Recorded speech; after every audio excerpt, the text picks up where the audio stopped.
Derek Meadows, 5-star wide receiver, maybe the best wide receiver in high school. Some publications feel that way. Some people feel that way. Coming to Tuscaloosa, we're going to talk about his official visit and what that would mean to Alabama if they were able to net this superstar pass catcher. Jalen Milroe, the guy that could be throwing him passes if he came back, is working with Jordan Palmer on trying to improve his pass game.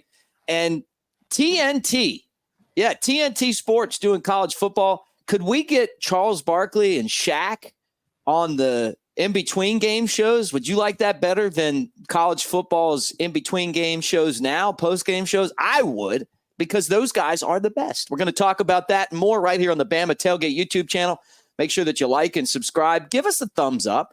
Man, that's a way of saying roll tide. And hit the bell so you know when we're dropping new content, when the show's coming out, and be a part of it. But most importantly, hey, it's Friday, everybody. Roll tide.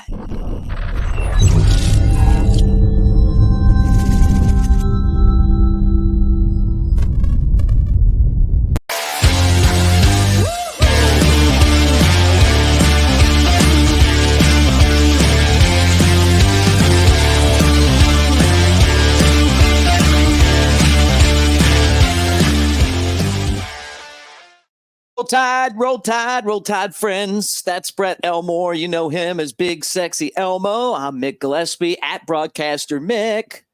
Happy Friday, but I know it's Friday, man. You got to come on. Wow. What are you doing in a doctor's office? Mick is dedicated. Mick is dedicated. He's scheduled for his colonoscopy this morning, and he is currently coming to you live from the doctor's office. No, yes, welcome in, Mick. Great to be here. Happy Memorial Day weekend, everyone. We can reach out and touch it now. Yeah, a lot of you are taking off because then it gives you like a 4-day weekend, right? Friday, Saturday, Sunday, and Monday. Some of us will work through the entire weekend. So whatever it is, great to see all of you guys. And let's get right to it because I know you're wondering. Derek Meadows, 5-star in some publications, sets his official visit. Alabama, one of the leaders for this guy. And it just shows that Kalen DeBoer is able to recruit just like Nick Saban. Yeah, and those receivers, they love him because he was a receiver. He's a receivers guy. There's going to be 5 schools that this guy is going to visit, official visits this summer. He'll start out with Michigan. That'll be coming up next week. Then he'll go to Georgia. He'll go to Notre Dame, LSU, and then he'll go to Alabama on the 21st of June. But a lot of people are saying it's really between him and Notre Dame right now. He's the number 1 recruit in the state of Nevada. This kid, Mick, is special because he's 6'6", 200 pounds. And he goes to Bishop Gorman High School out there in Las Vegas. But he's special because this kid has a ton of potential. He's got an 80-inch wingspan, Mick. Yeah. Yep. Yeah, Notre Dame is the leader according to some publications, and it's because partly Deuce Knight, their quarterback commit, who maybe this guy wants to play with, Meadows. But, I mean, look, Alabama's right there in the mix. That visit, maybe they'll be able to get that wingspan to come to Tuscaloosa. You know, it's crazy. For all those years, Notre Dame really kept themselves out of the recruiting world because they made it so hard for a lot of these guys to get into school. And then when Brian Kelly was there, he kept saying, hey, you got to do something about it. I feel like they've kind of taken that step forward where they're, you know, and I don't know what his grades are, but I'm just saying in general, they're starting to get into that national conversation again for top-notch recruits. Alabama hasn't really had to fight off Notre Dame for a lot of players up until recently. And this guy, too, is one of the better track and field guys in that region. So he's extremely athletic, and Bishop Gorman, a really good program out there in Nevada. They won the Class 5A state championship last year, and he caught like 15 passes, 391 yards, and 8 touchdowns as a sophomore. Wow. So, Yeah. Anyway, he's got a ton of potential, and a lot of people are after him. Alabama's right up there, though, on the list. Yeah, so he's coming to town June 21st. This summer is just breaking out to be a huge recruiting summer for Alabama. And I guess I shouldn't be surprised, but I guess the worry was when Nick Saban left that Alabama wouldn't get the interest that they got in the past, but it hasn't changed. No, it hasn't changed. And yeah, it's like a revolving door of recruits coming in and out and in and out.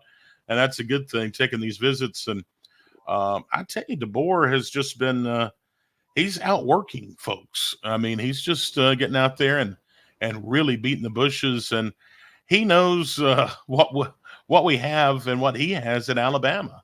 I mean, this is his time to shine, you know.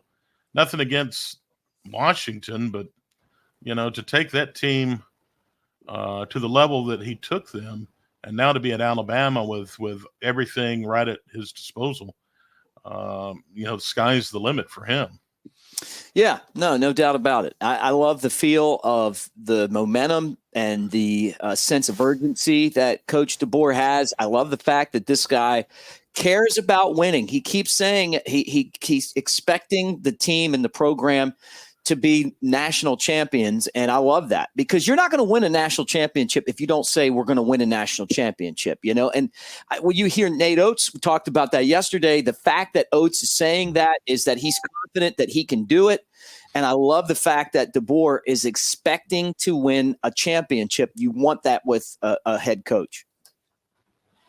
Yeah. You stole my words there, because I was going to talk about Nate Oates.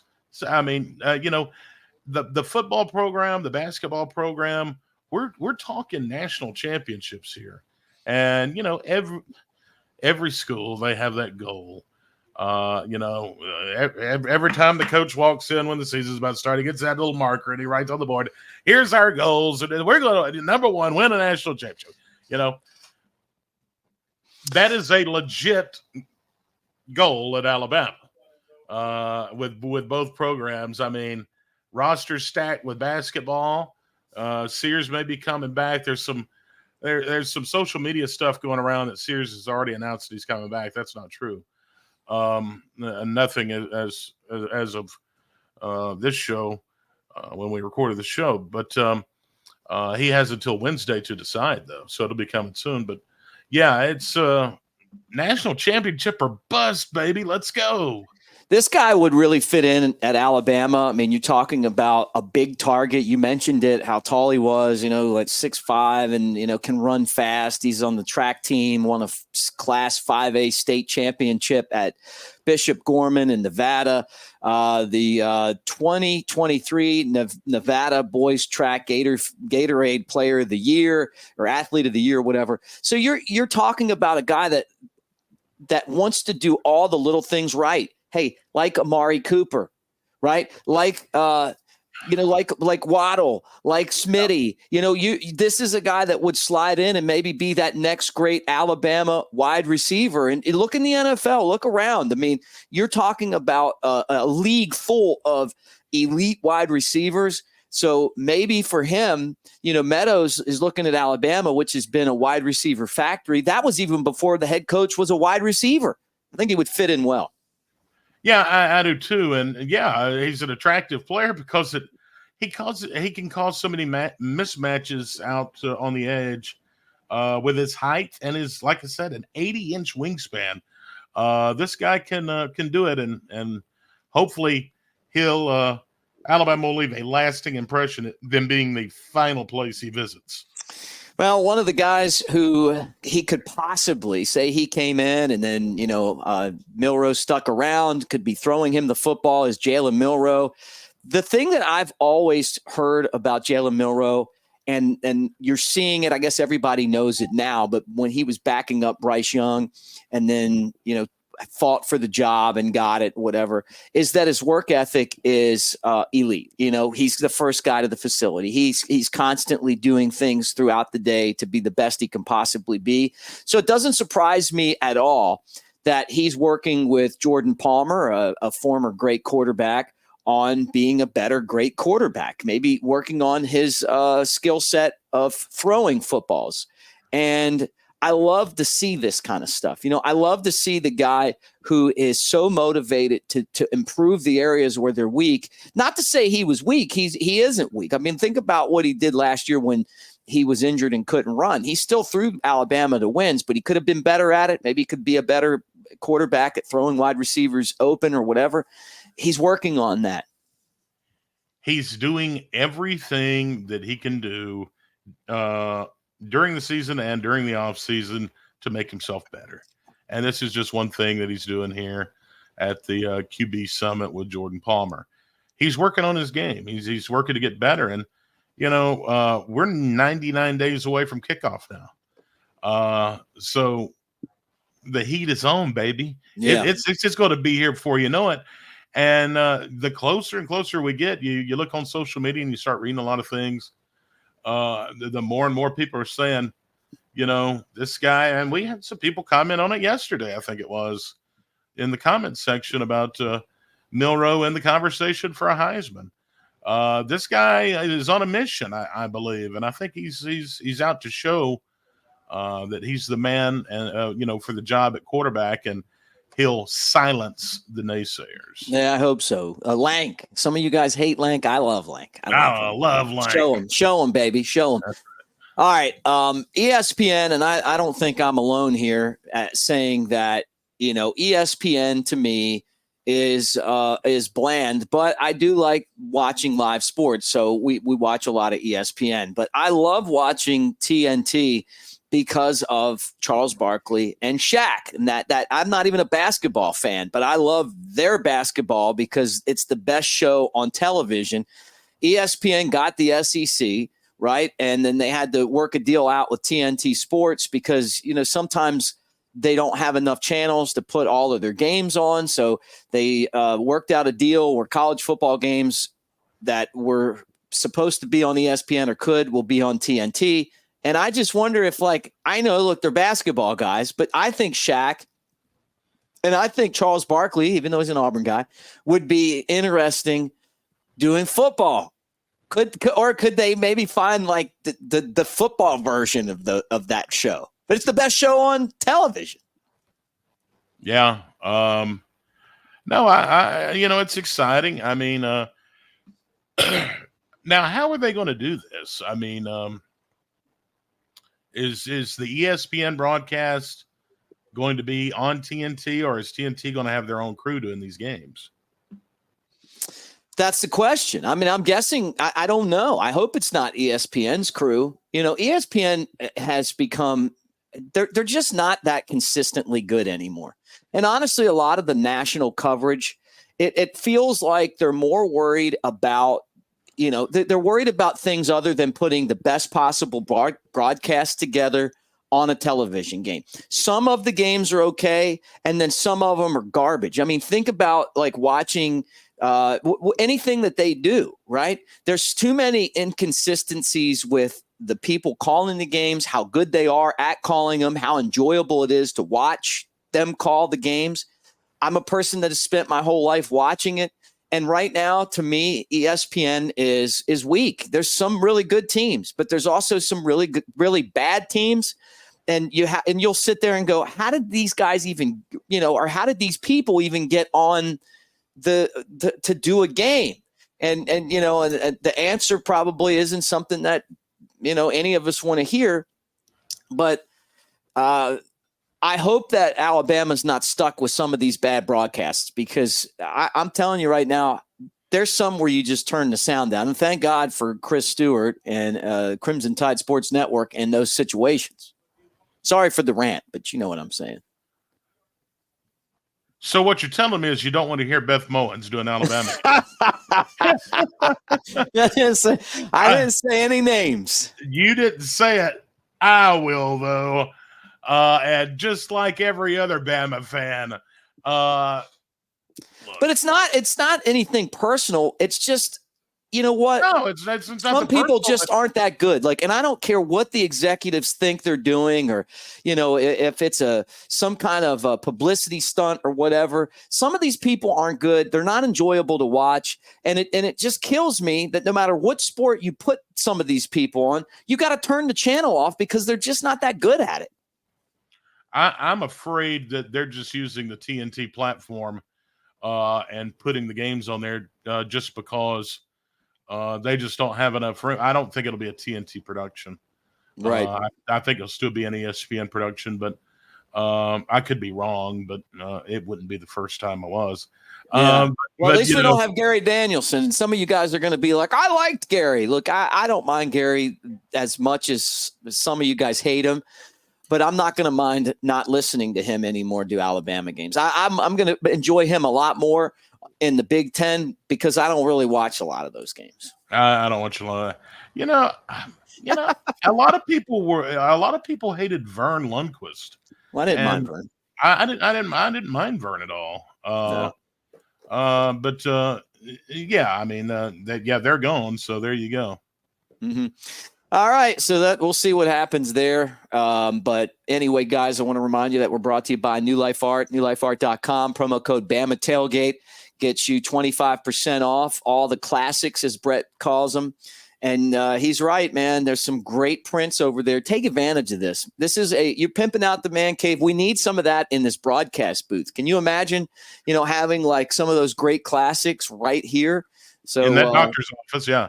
In the doctor's office. I mean, like one Daniel Moore could change this entire room. So you guys take advantage of it. And that's the promo code right now. It's not going to last forever, but 25% off is huge.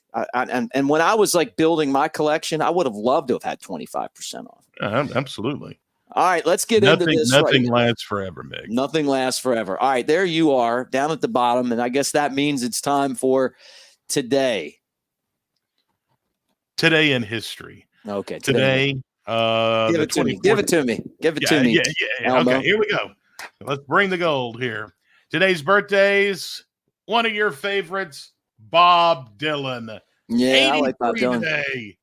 I don't like Bob Dylan as much as a singer as I do as a songwriter, right? And I've told you, like, I think that Jerry Garcia and Bob Weir, really mostly Bob Weir, did a better job performing Bob Dylan songs than Bob Dylan did. But, that wasn't really the thing. He was a poet, an extremely articulate poet, songwriter. So happy birthday.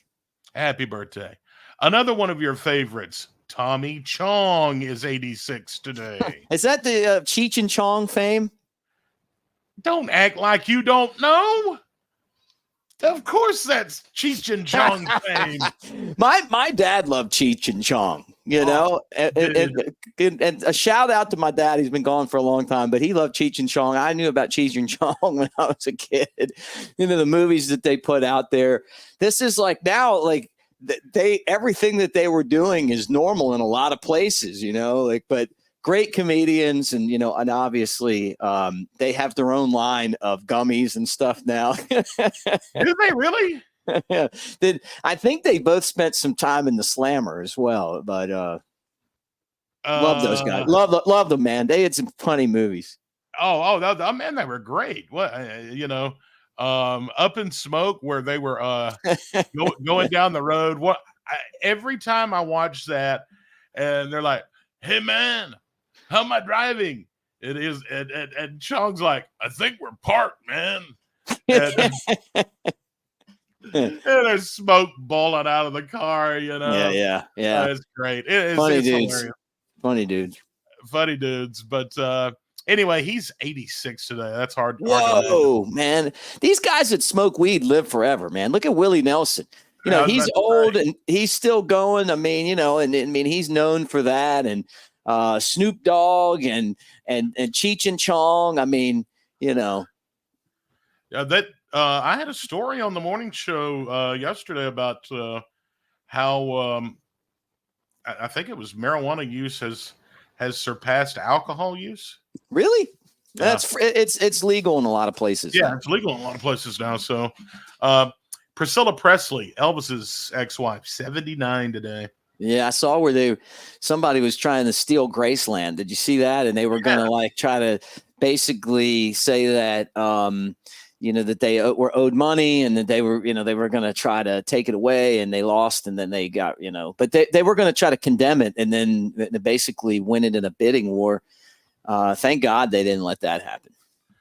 Yeah, apparently the documents were forged because the person who notarized that said, I've never met these people before in my life. Well, there's something going on right now where people are doing that and taking houses away from families and stuff. And the government is just so slow in certain states, like squatters and, illegal documents and stuff. Can you imagine if these people would have gotten a hold of, Graceland, all of the artifacts in there? The Graceland is left exactly the same way it was when Elvis died, so it hasn't changed. You go in the jungle room, you go through there, it looks the same. So it'd be a real shame if something ever happened to it. And Elvis, the movie came out a couple years ago with Tom Hanks, and there's been a resurgence of people interested in Elvis. He's still cool. You play him on your station. So I saw that and I was like, man, that's crazy. Another birthday today. Let's check it out. You know the actor that I'm talking about? John C. Reilly. Actor in Step Brothers, 59 today. Funny guy. That's Mick us. Mick and I, we were cast to do this movie before Will Ferrell and John Reilly, and for some reason they passed us up, and I don't know what it was, but we were cast and everything was good. We had almost had our contract signed, and then this guy named Will Ferrell shows up. I know. Get out of here. Beat it, Will.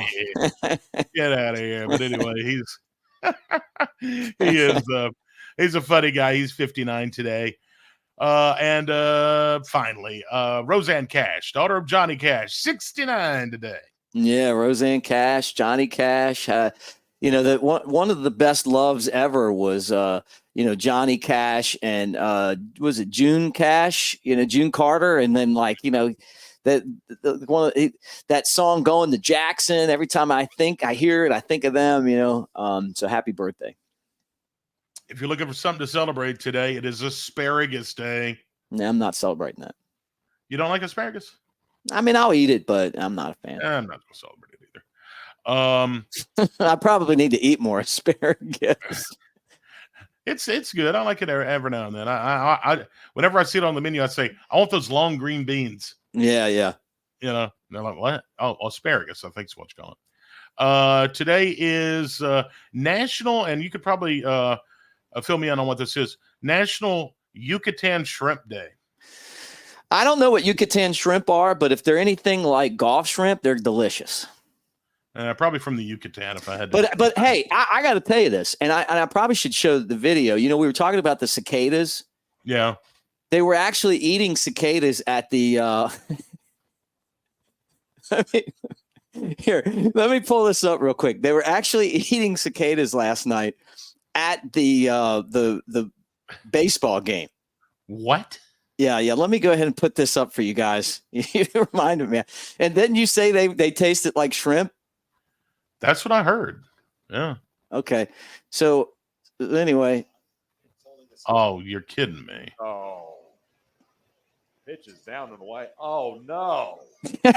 That's Josh Carey calling the game. No way. Look at this guy. Look at this guy. As well.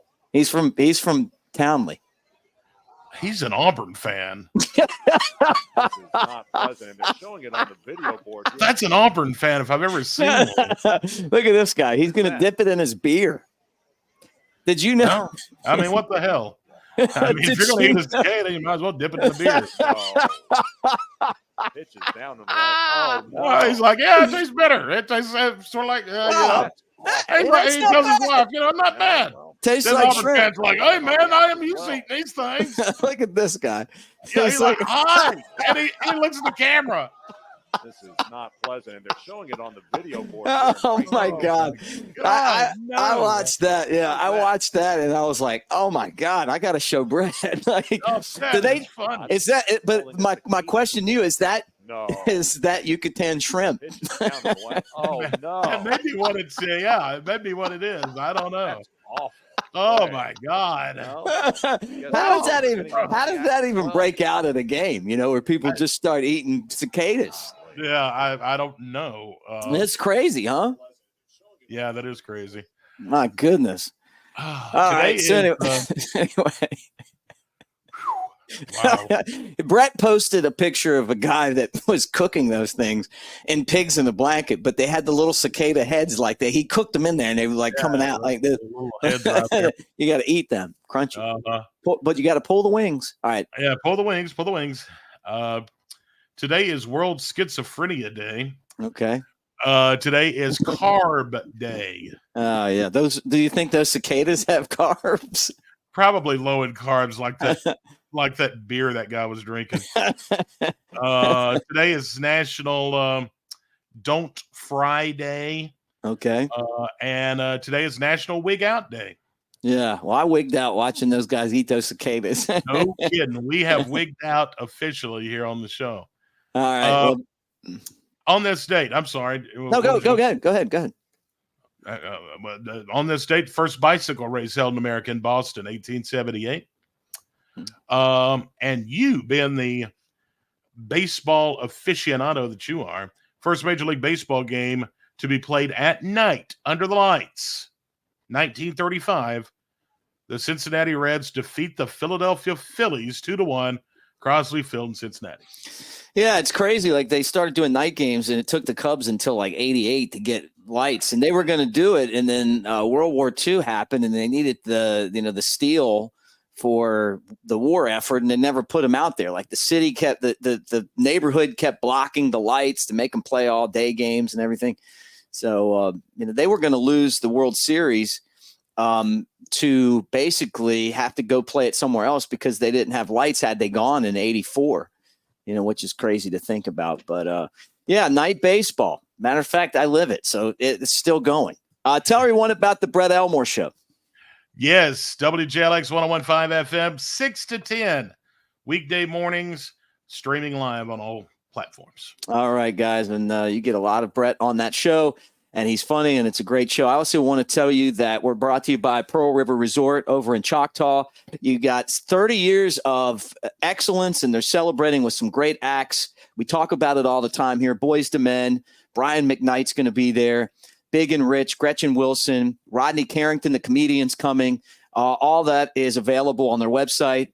Also, you got table games and slots. You got the Vegas-style sports book where you can go in and gamble, watch, and I'm not saying go over there and put your house payment down, but, if you're looking for a weekend to get away and you got some extra cash, it's a fun place to do. It's only an hour and a half from Tuscaloosa, 2 hours from Birmingham, and it's really drivable and not far from anywhere in the state of Alabama, Mississippi, and Tennessee. So check it out.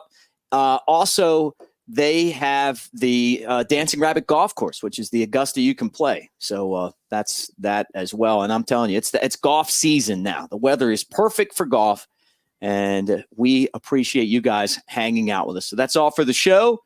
Roll Tide, everybody. Have a fantastic day, and I guess the two of us will be back tomorrow. Roll Tide.